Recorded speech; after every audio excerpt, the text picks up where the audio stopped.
Yes. Hallelujah. Let's all stand. Tayo po tayo. Kantayin lang natin itong ilang repetition na I'm coming back to the heart of worship. Sorry. This is one of my favorite worship song of all time. Alright. Okay. Alright. I'm coming back to the heart of worship when it's all about you. It's all about you. I'm sorry, love, for things I made. It's all about you. I'm coming back to the heart of worship. Come on. I'm coming back to the heart of worship when it's all about you. It's all about you, Jesus. I'm sorry, Lord, for the things I've made. When it's all about you, it's all about. Let's sing it with the song stop. Come on. I'm coming back to the heart of worship when it's all about you. It's all about you, Jesus. I'm sorry, Lord, for the things I made. When it's all about you. For the last time, it's all about you. I'm coming back to the heart of worship when it's all about you. It's all about you, Jesus. I'm sorry, Lord, for the things I've made. It's all about you. What a last time, come on, I'm coming back. I'm coming back to the heart of worship when it's all about you. It's all about you, Jesus. I'm so in love for the things I've made. When it's all about you, it's all about you, Jesus. Let's give a top offering to our Savior, our Redeemer, Jesus, our Master and King and best friend. Holy, holy God Almighty. Amen and amen. Hallelujah. Thank you, Jesus. Natutuwa po ako ng labis dahil ating mga kabataan before they just play a pop song or rock song, but now little by little they are being assigned to do worship. So palakpakan natin ang Panginoon. Hallelujah. It's all because of God's glory. Alright. So let's go to our topic for today. Okay? Ang topic natin ngayon, shortcut ko na lang kasi mahaba po ang redemption history. Actually, dapat natin ginagawa sa Bible studies. But then, you know, short yung time natin, nagpe-pray pa po tayo ng worship center. Sabihin natin, worship center. Worship Center. So, totoo lang sinasabi ko naman sa inyo patuloy, binidyohan ko pa, pinakita ko pa, ang ating mother church ay full of blessed na blessed. Sobrang blessed. Sasabihin ko lang sa inyo, yung Muraya na church doon sa Guryugu, yung pinaka-center church, merong Muraya na worship center, marami pang maliit na sanctuary na pwedeng pagpuntahan ng singles, youth, adult, o international ministries. So, sabi ko, gusto ko mag-uwi ng isa eh. Nga lang, mahal ata mag-exit ako sa timbangan. Anyway, so God is good all the time. And napag-usapan namin Kuya Abe, siguro one of these days, one of my prayers, before I forget, is to worship dahil kailangan natin na medyo spacious na lugar. So, I think we can worship in Camyas, McDonald's Function Center. Paano mangyayari to? All things are possible. Kakakanta lang natin. Palakpakan natin ang Panginoon. All for Christ, church namin dati, we do choking nun. Consumable yun. Pag nagbayad ka, kasama na pagkain. Hindi pagkatapos kainan tayo. Soon, mangyayari po yun. So mga yung pananampalataya, sabihin natin, I have faith. O yung mas malakas, may conviction, I have faith. I have faith. Sinabi ko nga sa lahat, yung pagpunta namin ng Korea, ano bang tawag ng tao? Chamba. Yung nilibre ka sa plane ticket, pati halos yung hotel mo, para lang maten, para makita yung nag-aaralan nila. Hindi po yung chinambahan, hindi po yung parang nakitan lang sila sa amin. Yun ay direksyon ng Panginoon para sa ating lahat. At I will repeat it again. yung pagpunta doon, pagta-travel, hindi lang po nilagay sa Lozano family. Yun po ay available doon sa lahat na magsusunod sa Panginoon at matatap ng Panginoon na mag-join doon. Baka na ba for Lozano family lang? Hindi po. Pag available, as a matter of fact, I just want to have a disclaimer, yung pagpunta namin sa Korea, dapat po 5 kami, no? May 2 sanang pwedeng isama, pinakiusap ko, kaso yung ating pastor ay medyo tight budget pa that time. So hindi nakasama yung 2. But nevertheless, we're hoping soon, little by little, everyone will have a chance. Dapat natin palakpakan ng Panginoon doon. Hallelujah! Libre ka lang ng burger, masaya ka na eh. Lilipat ka pa rin mansa, libre, ayaw mo pa. Ewan ko na lang, di ba? Ang title nito ay basahin natin. 1, 2, 3. 1, 2, 3, go! Yung mas malakas. 1, 2, 3. Abraham, the first gateway in the history of redemption. So, alright, short time na tayo ngayon. Medyo shortcut natin. Next slide, please. Ayan, sabi sa Genesis 3:15, I will make you and the woman hate each other. Your children and her children will be enemies. Her son will crush your head, and you will bite his heel. Medyo, hindi nyo maintindihan to. Paliliwanag ko na mabilis, no? Kasi, pag nag-aaral ka ng Old Testament, guys, medyo kailangan mag-aaral ka rin talaga. Yun po yung church natin. Nag-aaral pa, pinag-aaralan pa ng gusto. Dahil na rin sa kabutihang loob ng Diyos, kay Reverend Abraham Park, which is the founding pastor ng ating simbahan. He died 2014, 86 years old, sa due age na lang, old age na lang, kaya siya namatay, okay? So I will make, ito po yung John 3:16 ng Old Testament, bakit? Next slide, Jen. Alright? God says that Satan will always be the enemy of mankind. Yung po, pinaliliwanan ko na lang, para kikita niya ng mata niyo rin itong statement. It follows that people who side with Satan will be at perpetual war with God's elect. Habang buhay na paglalaban ng kabutihan at masama. Mabuti, masama, mabuti, masama.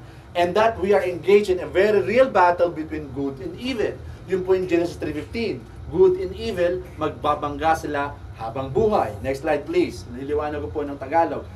Genesis 3:15 is a remarkable verse, often called the Proto-Evangelium, literally first gospel. So in the first gospel, wala pang John 3:16, may Genesis 3:15 na.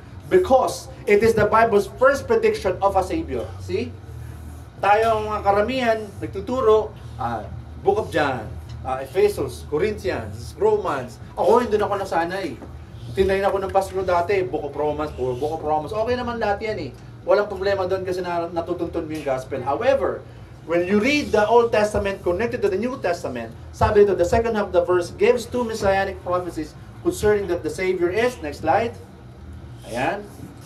Eto, the woman's offering is Jesus. May sinabi doon, yung magiging anak, no, ng babae. Si Eva yun sinasabihan eh. Si Jesus Christ yun. Being virgin born is literally the offering of a woman. Ayan, mababanggit dito, huwag natin basahin. So, ibig sabihin, siyempre, sa unang tao, si Eva, di ba? Si Eva at si Adan. Galing siya siyempre, yung lahi ng ating Panginoon. Being the Son of Man, He is the perfect representative of humankind. The devil's offspring were the evil men and demonic forces who, like a snake, lay in wait for the Savior and struck Him. Their venomous conspiracy condemned Jesus to be crucified. Mabuti, masama, mga Pariseo, mga Saduceo, at mga Israelita noon, nagkampi-kampi para ipapako ang Panginoong Kristo at kasuhan ng pamumusong o blasphemy. Para sa mga hindi nakakaalam, anong kinaso kay Jesus, pamumusong o blasphemy? Bakit blasphemy o pamumusong? Pamumusong sa Tagalog, blasphemy sa English. Kasi tinuturing yung Diyos siya, tao lang siya. Alam niyo na. Ba't pa pinako si Lord? Ay hindi namin alam. Yun alam niyo na ngayon.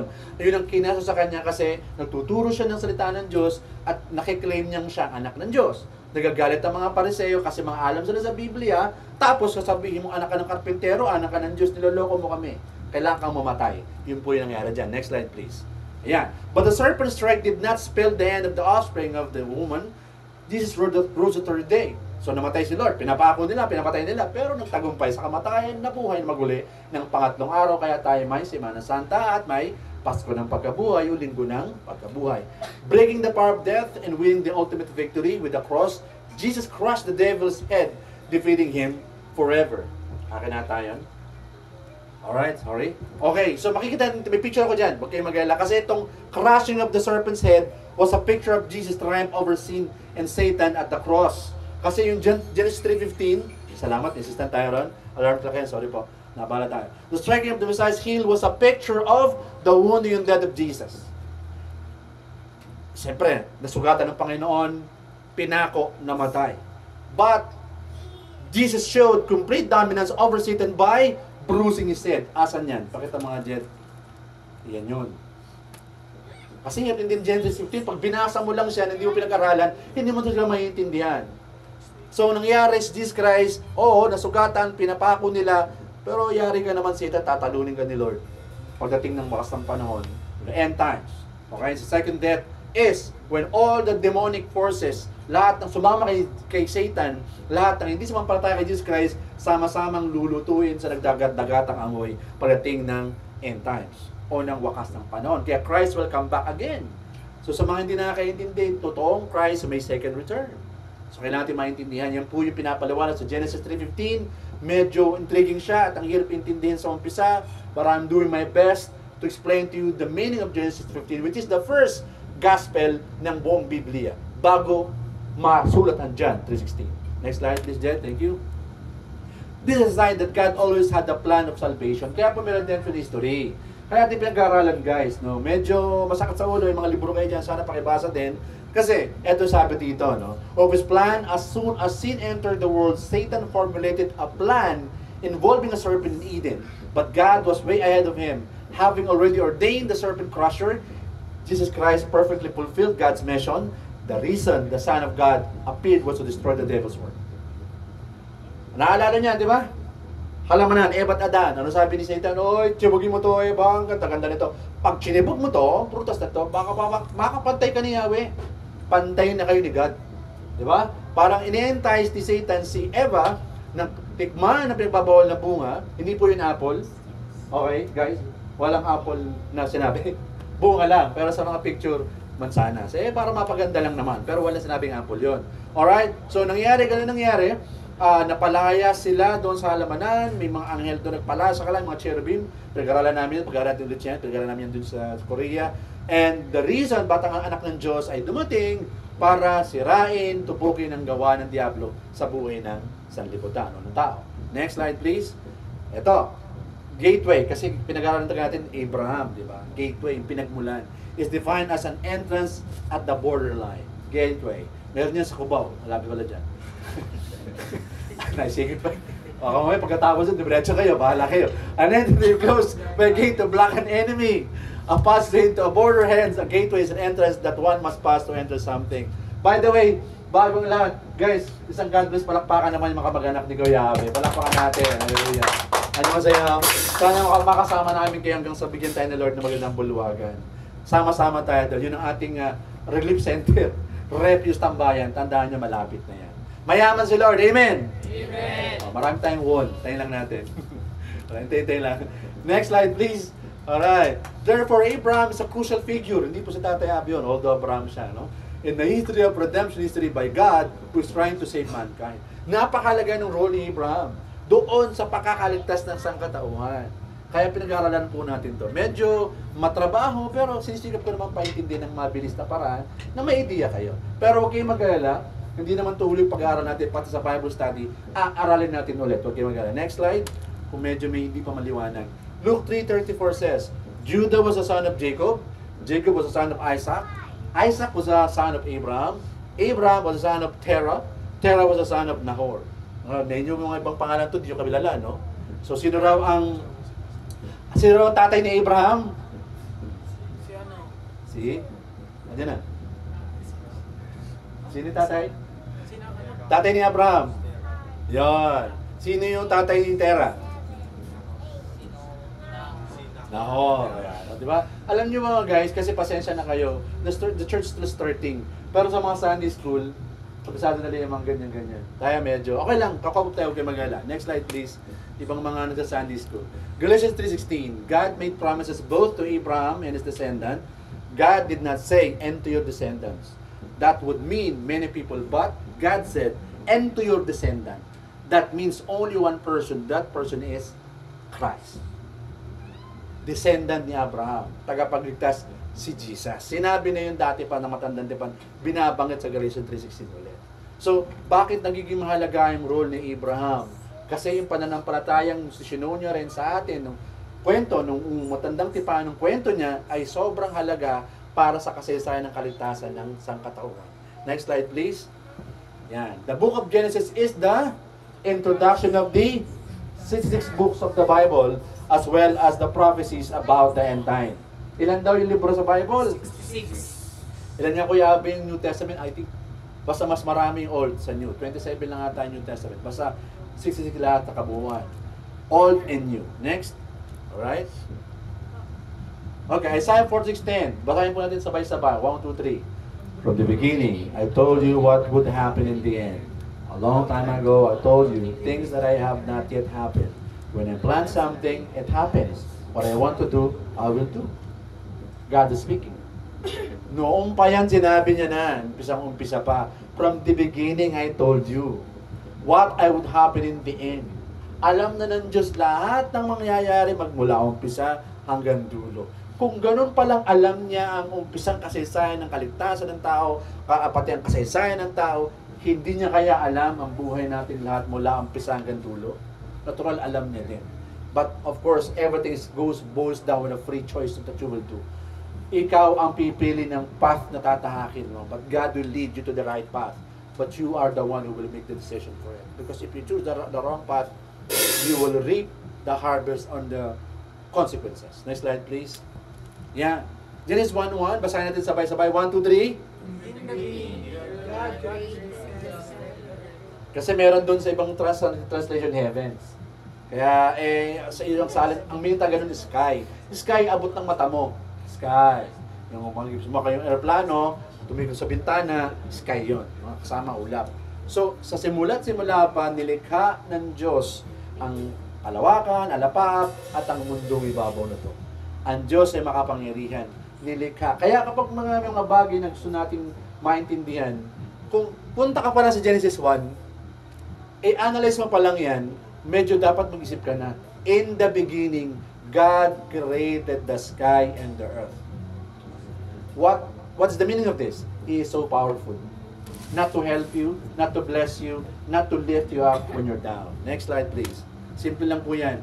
Moses recorded the book of Genesis from the redemptive historical perspective. Hindi ko pa masyado alam tong redemptive history na pag-aralan ko na si Moses ang nagsulat ng Genesis. Paano? Doon sa bundok. Nagkwentuhan sa ni Yahweh doon, 40 days, 40 nights. Doon kinuwento. So yung Genesis ay narrative na lang po. Ito ay kinuwento ni Moses sa sangkatauhan. Pag tinanong kayo, sino nagsulat ng Genesis? Yung bus po. Ay ba yun? Sa kabaw yun. Si Moses. Moses po. Paano? Through the Spirit of God, the voice of Yahweh, Yahweh talk. O Moses, lagay mo dyan, nilikha ko ang mundo 6 days. 7 days, nagpahinga ako, pagod ako eh. Pakisulat. At nga pala, lagay mo rin dyan, si Adan nagpangalan sa mga hayop. Pakilagay mo dyan, Moses, pakilagay mo dyan. Yun po yung nangyari. So, mga kabataan, at least, alam nyo, mahirap talaga itong pag-aralan. Pero at least naman, kahit na paano, pagawin nyo sa bahay, si Moses pala nagsulat ng Genesis, talagang ko hindi alam. Akala ko si, Apostle Paul. Apostle Paul sa New Testament siya. Next slide. Okay. The scripture was written by those inspired by the Holy Spirit. Eto, sigurado kung sino nagsulat. All scripture is inspired by God and is useful for teaching, for showing people what is wrong in their lives, for correcting faults, and for teaching in how to live right. Yun po yung Bible. Alam nyo, sino ba rito yung nakakita ng blueprint ng mga engineer? Okay, blueprint, no? Sino ba engineer dito nag-aaral ng engineering? Oy, sakto. Architect? Hindi, may blueprint talaga, di ba? Yung para plano ng building bahay, ilang CR, ilang kwarto, pati sukat. Yung pong Bible, ang blueprint ng buhay natin. So pag hindi mo nabasa, hindi mo trip basahin, yun lang. Mamimiss mo yung promises at mga blessing ni Lord na nila niya para sa iyo. Next slide please. Tsaka yung matuwid na pamumuhay, napakalaga niyan.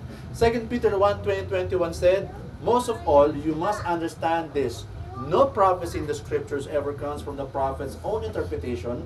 No prophecy even came from what a person wanted to say, but people led by the Holy Spirit spoke words from God. So yung Bible, pinasulat sa tao, kinasiyan ng Holy Spirit. Kasi may mga pilosopong mga debatista, sasabihin sa'yo, ang Bible ay gawa lang ng tao. Well, tama. Kung pinagawa sa Diyos, di maintindihan mo ba?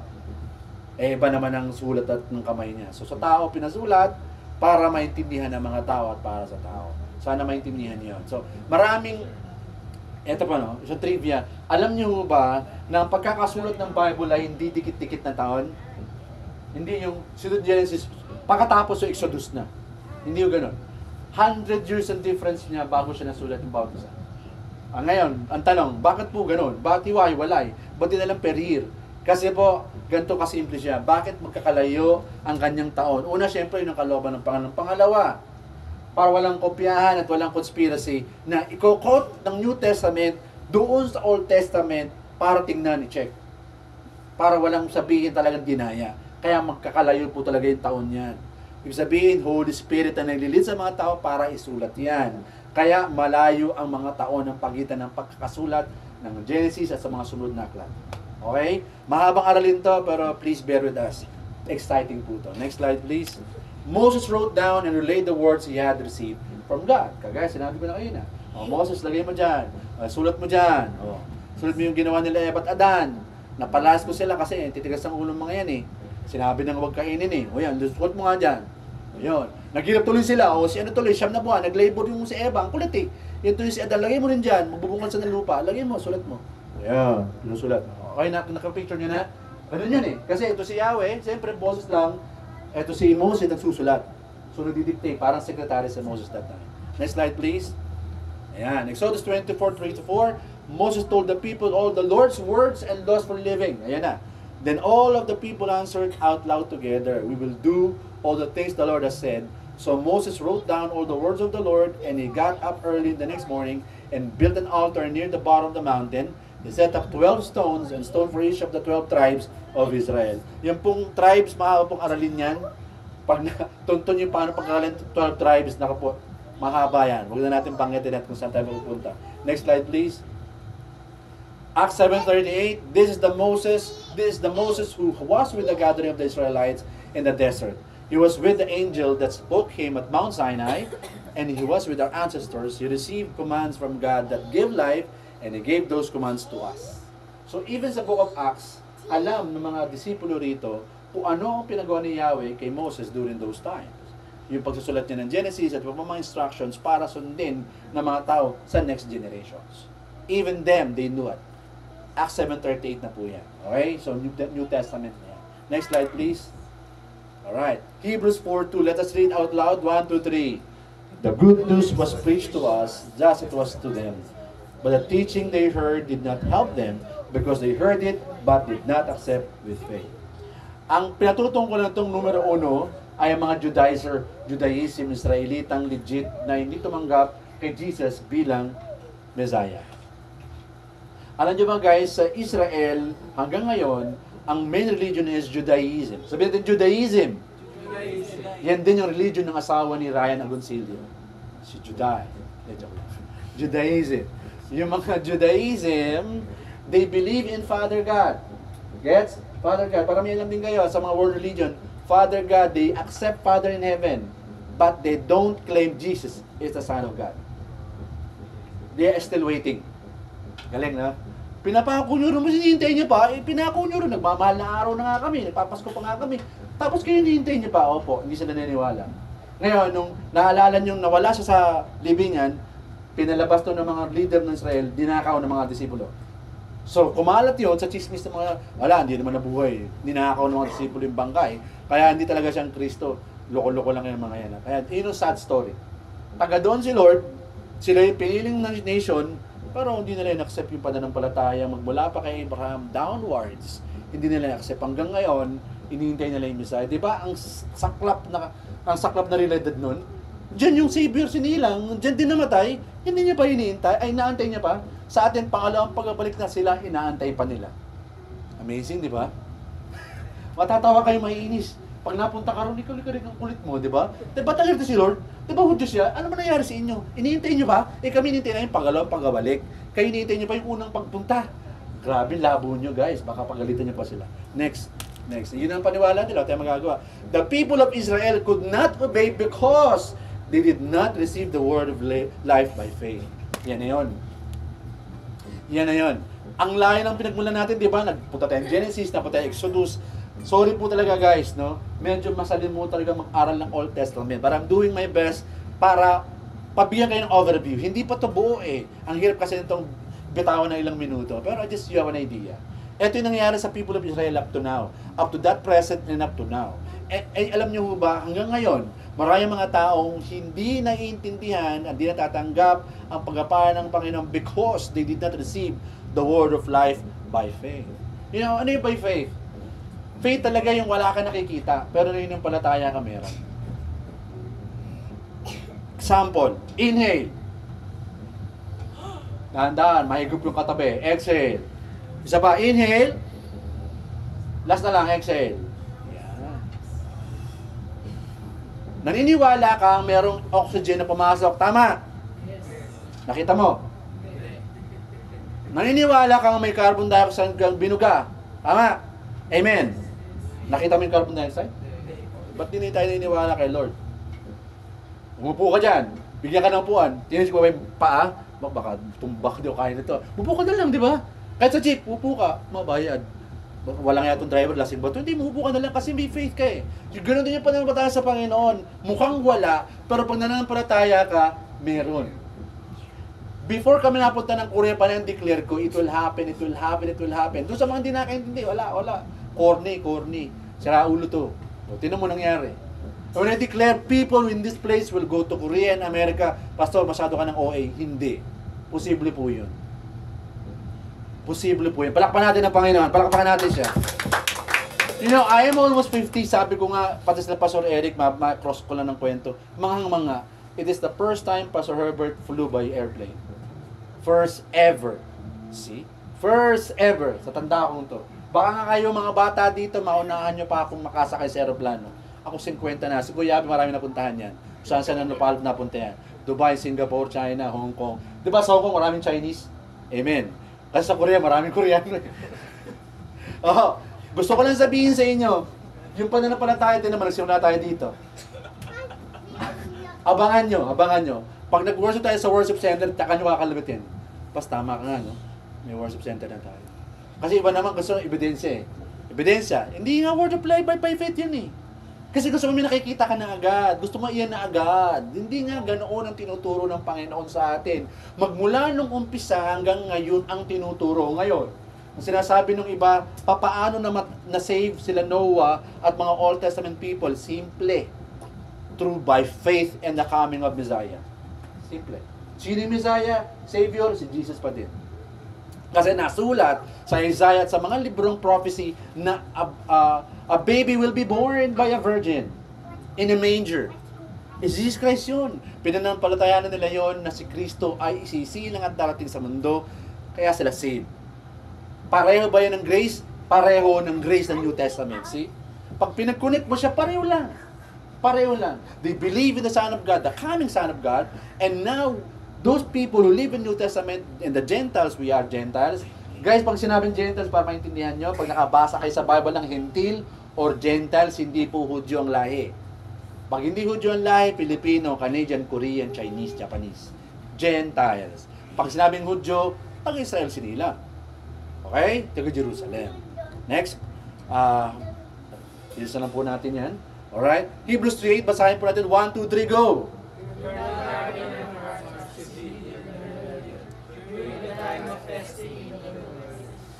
Kita mo New Testament scripture, binanggit Exodus. Gets nyo? Nga lang, pag nabasa ko yung unang verse 8, naalala ko yung basketball player eh. Ayan, do not harden. Ito lang. Gutuloy pa pala, do not harden. O sige, Lebron ako eh. Anyway, huwag daw pati kasi ng puso. Kagaya ng mga Israelita sa Exodus. Quick back check. Naalila ang mga Israelita ng Egyptyo, ng Pharaoh, tama? Alam niyo, no? Naalila. Ginulpe, winalanghiya, tinadyakan, pinagtrabaho, pinahirapan. Ngayon, si Moses ay kasama doon sa palasyo, tama? Mayaman. Natuklasan niya pa lang siya ay hindi royal blood. Siya pala ay Hudyo, Hebreo. Diba? Alam niyo yung kwento. Napanood niyo na ilang beses ng Mahal na Araw sa movie cartoons yan. Napatay niya yung isang nag-aabuso sa isang kalahi niya, napatay niya yung isang Egyptian, nagtago siya, yun, and the rest is history. Now, nasa ibang mga Israelita, nadala sa mga ilang sa desert, reklamo. Moses, balik mo na lang kami dun sa gugutuin mo lang kami rito eh. Kahit mo ang ginawa ng mga Israelites that time, ginugulpi ka, mamamatay ka, pinapatay ka, inalis ka na doon, magugutom ka lang ng konti, uuho ka lang ng konti, reklamo ka na agad. Nakuha niyo yung point? Ganun sila kalupit. Kaya sinabi ito, rebellion during the time. Kaya sabi ni Moses sa mga Israelita, kung nagreklamo kayo, ang nireklamo niyo si Yahweh, hindi ako. Niligtas, tapos balik daw sila ron. Pag binalik ka doon sa Egyptian, gugulpihin ka at papatayin ka. Di ba nang medyo magutom ka ng bahagya? Pinakain naman sila, Lord. Mahaba po yung kwento niyan, pati mana at kung ano-ano mga milagro ng Panginoon doon sa Exodo. At medyo iba ng topic yan. Next slide please. Sabi sa inyo, mahaba po yung Old Testament. Kapag inubos natin yan, baka bukas tayo matapos. God is warning us to learn from Israel's disobedience and exhorting us not to repeat their mistakes. God provided the perfect law by which they were to live, and He used their 40-year-long wilderness wandering to teach them many lessons. Paikot-ikot. Dundang pala sa abot mata yung promised land. He trained them the way they should go and taught them how to live holy lives as God's peculiar people. Tinuruan, nagutom kung ano nangyari sa kanilang buhay habang pupuntahan nila yung promised land. Andun lang pala. Si Moses hindi pa nakapasok. Next generation pa because of Moses' disobedience. Ano kaya, pinag-uuntaan ko ito namin ko sa Numbers? Sabi nga, utusan mo kausapin mo yung bato. Ang ginawa ni Moses, binambo niya yung bato. Pinalo niya ng staff niya. Pa! Buti nga, hindi Israelita ang pinalo sa asar Yun yung nag-disqualify kay Moses, pumasok sa promised land. Sakit, no? Tagal niya ng pag-postisyon na disqualify siya. Yung next generation ang pumasok. Alright, napasok pa rin. Next slide, please. Yon, alright? So, medyo simple lang. Kung babagtasin natin ang turo ng pagmula kay Abraham, papunta rin sa dulo ng aking. Actually, part 2 to, next week. Okay? Sabi siya, mahaba po ito. Hindi ko pwedeng buuin. Maubos oras natin. Bago ko magtapos sa aking message, ito lang. The obedience of Abraham, the faith he shown, is tremendous as part of redemption history. Ikaw, alam mo yung kwento ni Abraham, may idea ka sa kwento ni Abraham. Hindi Abraham Sarmiento, iba yun. Kamag-anak na rin. Abraham sa Bible, kung papansinin nyo, kung papaano sinubok sa noon na paslangin at iali ang kanya ng isang anak para because of obedience. Walang reklamo. Alam yung anak mo. Pwede niya sabihin, ang tagal ko rin tayo nito, bihira ka naman God, tapos kukunin mo naman. It's a foreshadow of salvation of mankind when God's only Son will came here in earth. It's a foreshadow. Iaalay ang anak. Yung sheep na nandun din. Lamb. Kung makita nyo, ibis na yung hindi, meron dyan. Yun na lang, palang may lamb doon. Pinalit kay Isaac. You need to obey God. First, paano ka makakapag-obey? You need to have that faith in God. Alam nyo mga kaibigan, before I end this message, I'm so excited about you guys. Like ko sinasabi, yung tanim mo, aanihin mo. Kami ni Kuya Abe, si Kuya Abe, mga plus 30 years na kuya, 101. Ako plus 20, 80. Pero hindi naman kami magtatitindig na nito Usapan namin kanina. Who will talk to the Koreans and Americans in the long run? Di ba kayo? Ito si Koji, hindi na to haharangan ng immigration Oh, Queen. Oh, enter. Lokal na lokal. Enter. Pagtingin sa kanya, okay. Papaano ka ng biometrics mo sa immigration ng Korea, pumasok ka na. Kaso bigla nag-Tagalog. Uy, bakit Tagalog ka? Anyway, tandaan mo natin, sabi natin, God will bless us. God will bless us. Marami pong magandang bagay na gagawin sa Lord sa church. Kinukulot ko kami sa chat at gusto kayo encourage kasi ayaw naming solohin. Kasi pag naiwan kayo, manghihinayang lang kami at kukwentuhan ko lang kayo, ayoko nang ganun. Gusto ko bang kumakain ako sa ibang lugar, kasama ko kayo. Uulitin ko yung pagpunta doon sa Korea at Amerika, hindi po nilagay ni Lord para sa Lozano family. Nilagay ito para sa lingkod ng Lord sa BTSC, lahat na magtatapat sa kanyang pipiliin ng Panginoon para pumunta doon ay makapupunta po. Bago ito sinasabi? Siyempre, Yun po yung sinasabi ng Pastor Eric, sinasabi ko sa inyo, ba't ko pagdadamot? Hindi naman akin yung, confirmed, hindi akin yung pera. Ba't ko sinasabi ito, magtanim lang tayo na magtanim. Huwag lang kayong tumigil. Aanihin nyo lang din yan. Kasi kahit naman hindi nyo ako tulungan, kahit hindi nyo ako samahan, well, malulungkot ako in a bit. Pero kakalawit pa rin si Lord na, ikaw na lang, ayaw nung iba. Di ka rito, pumila ka dyan. Still the same. Kasi gawain ng Panginoon hindi mahihinto because isa ayaw. Amen?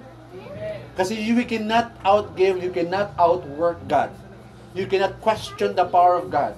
Kung isang worker na Lord tumanggi, ayaw niya, somebody will. Amen? Hindi mo pwede pagbalaki yan. Ayaw ma-bless, o sige, nabibigyan ko ng $1 $. Ayaw mo, diyan ka. Eto na lang, sila na lang. Ready mo na yung maleta mo at magpa-passport ka na. I'm just excited things. Kasi yung ginagawa ng Panginoon sa ating church, yung pag-usapan namin ni Kuya Abe, saan ka ba nakakita ng ganito kalit na simbahan, international affiliated? Mag-browse ka sa internet.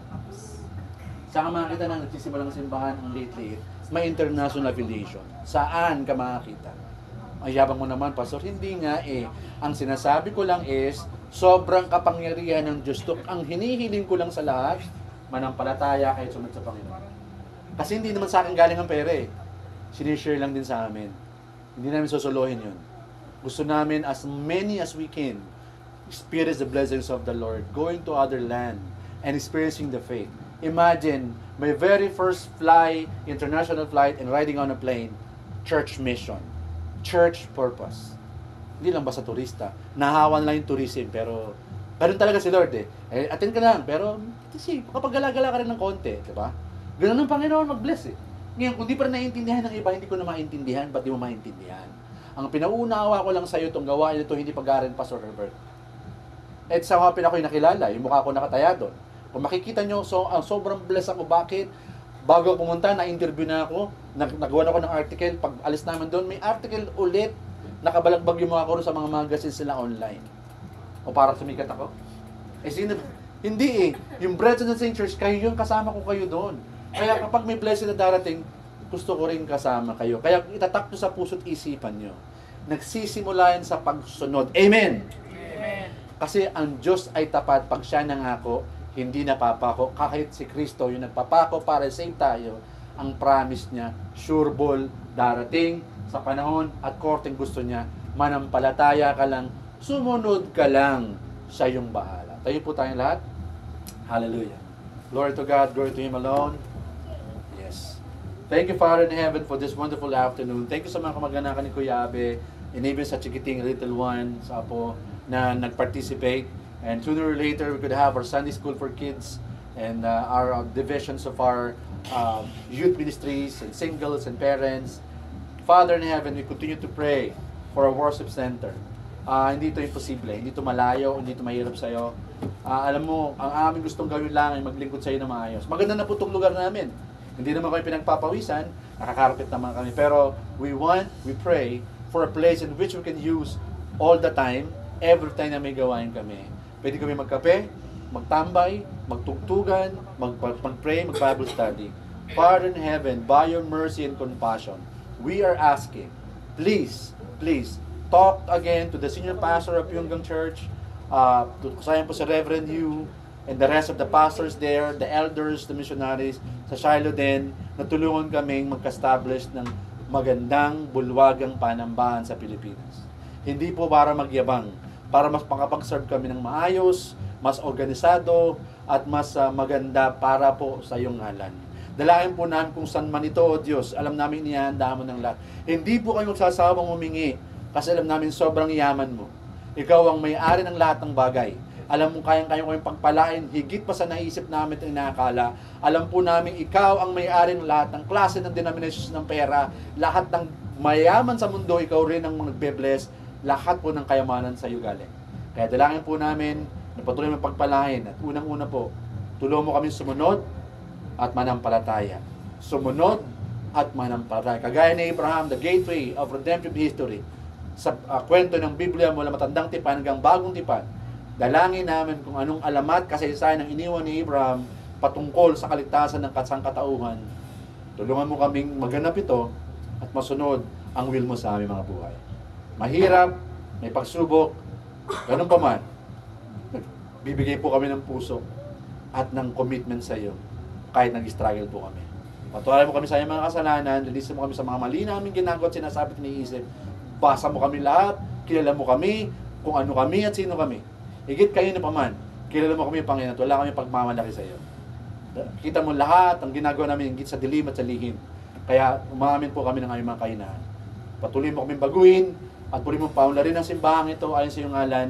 At marami po kami maging kapatiran na pupunta, families, that you could also have these parents to have mission in Korea, in America, in other parts of the world. Reclaim the victory in the mighty name of Jesus.